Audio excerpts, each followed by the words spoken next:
Hola curiosos y curiosas, hoy os traigo un nuevo caso a este canal. Quedas conmigo para saber toda la historia de este asesino en serie. Hace 5 décadas y 5 años, el 20 de diciembre de 1968, en los límites de la ciudad de Venecia, Betty Lou Jensen y David Faraday estaban celebrando su primera cita, a unas 5 manzanas de la casa de ella. Después de un intenso día, sobre las 10 de la noche, la pareja estacionó en el cruce del camino del lago Herman.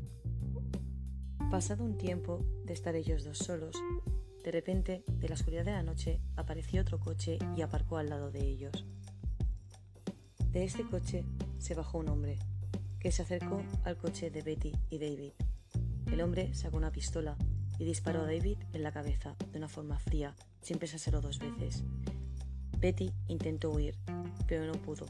El hombre con la misma pistola le disparó 5 veces a la espalda, se montó en su coche y se fue. Tan solo pasados unos minutos, una mujer, Stella Borgers, que vivía cerca de ahí, estaba paseando y descubrió los cuerpos de estos 2 chicos. Deprisa avisó al capitán Daniel Pita y al oficial William Warner, que fueron al lugar de los hechos, pero no encontraron ninguna pista sólida.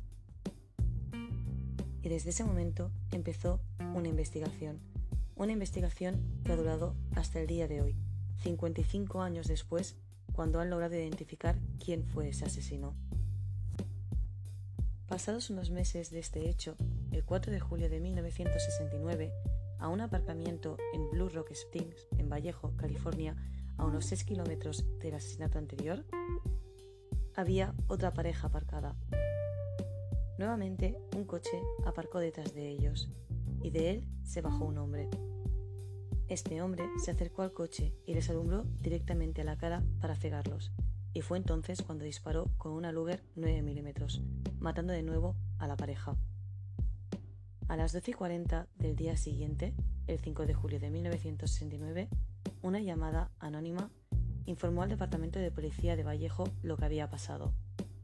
Una vez describió los hechos, para finalizar la llamada, confesó que él había sido el asesino y que también había sido el asesino de Jensen y Betty.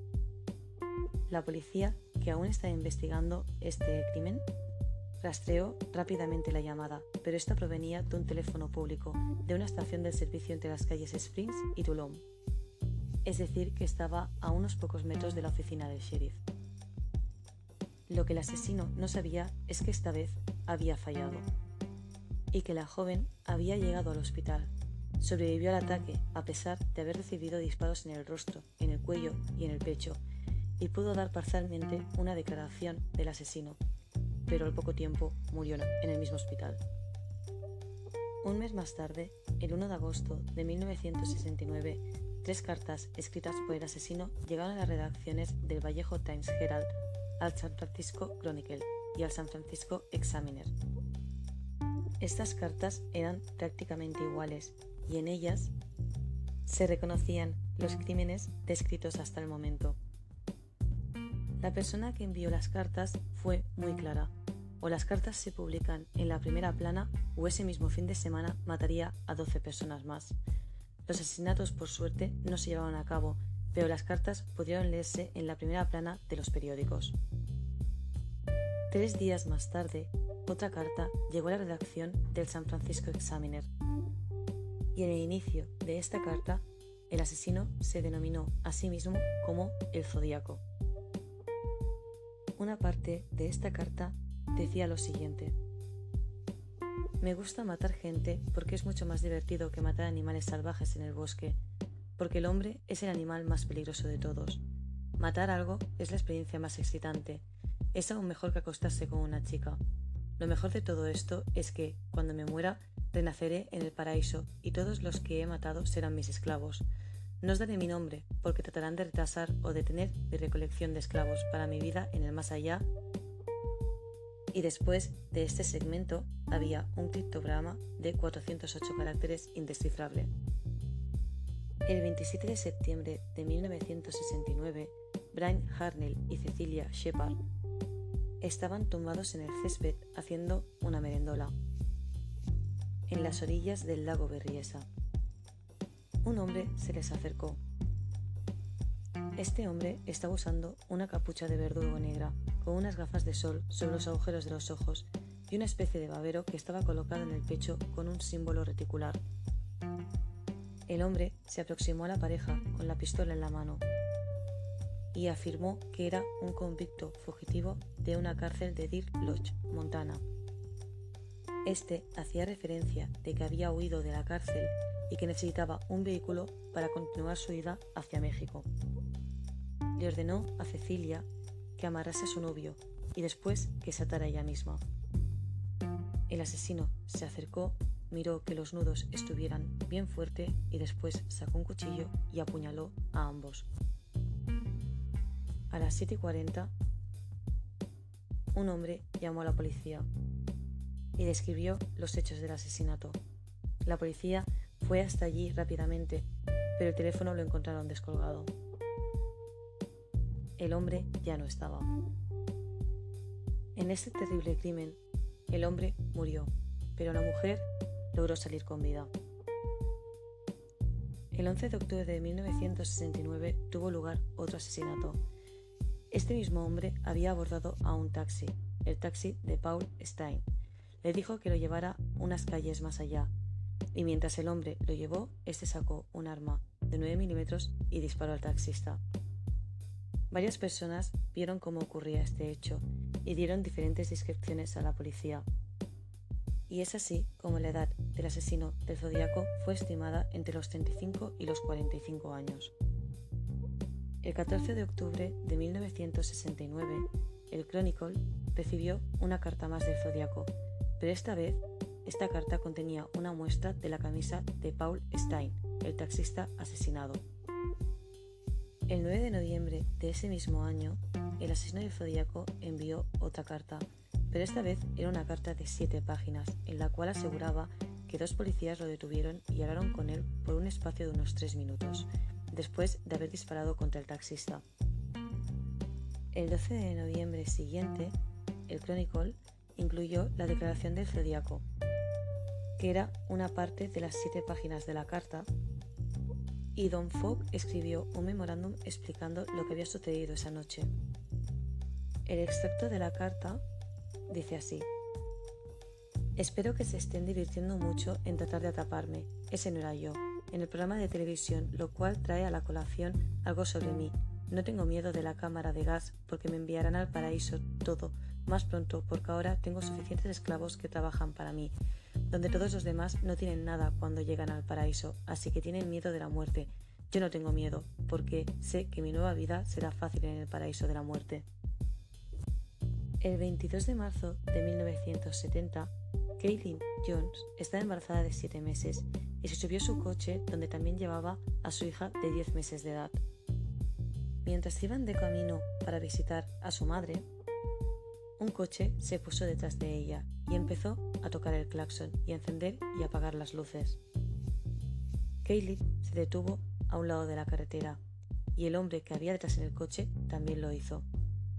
Se bajó, se acercó a ella y le comentó que su neumático derecho trasero se estaba tambaleando y le propuso de arreglárselo. Caitlin lo dejó hacerlo y cuando acabó se despidió, se subió al coche e inició la marcha, pero la rueda se le desprendió totalmente. Este mismo hombre retrocedió y le ofreció llevarlas hasta la próxima gasolinera. Ella aceptó la ayuda y se subió con su hija al coche de él. En ese momento comenzó un trayecto de 3 horas. Por más gasolineras que pasaban, este hombre no se detenía.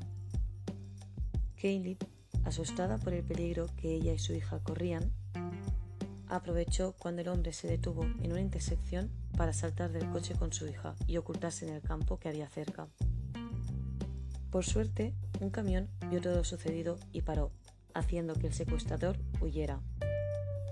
Caitlin fue al departamento de policía para hacer la denuncia, y es aquí cuando los detectives le enseñan un dibujo robot del Zodíaco, y ella afirma ser él, el secuestrador. Así pasaron varios asesinatos, y las cartas seguían llegando a los departamentos policiales. Pero después todo acabó, y durante los siguientes 3 años cesaron las cartas. Después de esos 3 años recibieron varias cartas, pero no sabían si realmente eran las cartas del zodiaco. Y nuevamente las cartas cesaron durante los siguientes 4 años. Después de este silencio, otra carta llegó, pero realmente tampoco pudieron verificar si era del zodiaco y si era auténtica. Así que declinaron la investigación, cerrándola finalmente, sin encontrar al culpable. Hablemos ahora de los sospechosos. Durante estos 50 años posteriores, la policía solo ha tenido una breve descripción del zodiaco. Un hombre que tenía entre 40 y 50 años, que era de tez blanca, corpulento, de pelo castaño y que era muy inteligente. La investigación se centró en un sospechoso, Arthur Leigh Allen. Muchas pistas le señalaban a él, y no solo pistas, también amigos cercanos. Pero a finales de 2003 se descubrió que sus huellas no coincidían con las que aparecían en la carta que protagonizaban el caso, cerrando nuevamente este caso en 2004. Pero en 2007 se reabrió. Y en 2021 la policía puso todas las miradas en otro posible sospechoso, llamado Gary Frances Poste, que había muerto años antes en 2021. Gracias a la utilización de las pruebas de ADN, pudieron obtener resultados de un ADN parcial obtenido del zodiaco que coincidiría con el perfil genético encontrado en varias de las escenas de crímenes relacionados con este caso. En concreto, Poste podría estar relacionado con al menos 5 de las víctimas atribuidas al zodiaco.